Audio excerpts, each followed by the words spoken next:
என் அன்பு தோழர்களே, காதலும் காமமும் சுத்தி கடல் போல சூழ்ந்து கொண்டு வருத்துகிறது.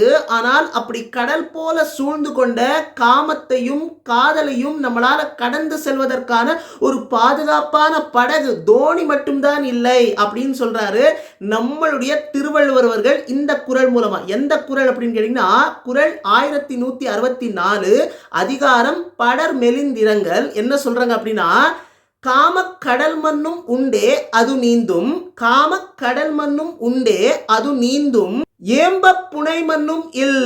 காம கடல் மண்ணும் உண்டே அது நீந்தும், ஏம்ப புனை மண்ணும் இல் அப்படின்னு சொல்றாங்க. இதனுடைய பொருள் என்ன அப்படின்னு கேட்டீங்கன்னா, இப்போ நான் ஏற்கனவே பொருள் என்ன அப்படின்னு சொல்லிட்டேன்.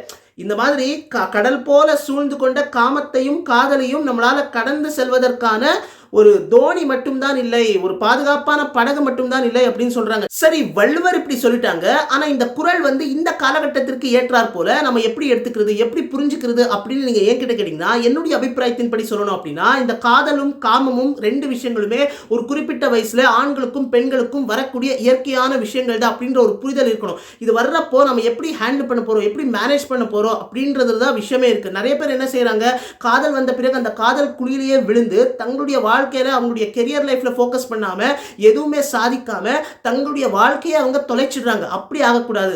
ஆனா சில பேர் என்ன செய்வாங்க, ஒரு பக்கம் லவ் லைஃப் இருந்தாலுமே இன்னொரு பக்கம் அவங்களுடைய கெரியர்ல ஃபோக்கஸ் பண்ணுவாங்க. ரெண்டுமே பேலன்ஸ் பண்ணுவாங்க. ஒரு பக்கம் லவ் லைஃப், இன்னொரு பக்கம் கெரியர் லைஃப், ரெண்டுமே பேலன்ஸ் பண்ணிக்கிட்டே போவாங்க. அது ஒரு நல்ல விஷயம் தான். ஆனா என்னதான் இருந்தாலும் வாழ்க்கையில நம்ம ஒரு இலக்கு வச்சிருப்போம். அந்த இலக்கை வெற்றிகரமா நம்ம அடையணும் அப்படின்னா கண்டிப்பா ஐம்புலன்களை கட்டுப்பாட்டுக்குள் வைத்துக் கொண்டால் தான் சாத்தியம்.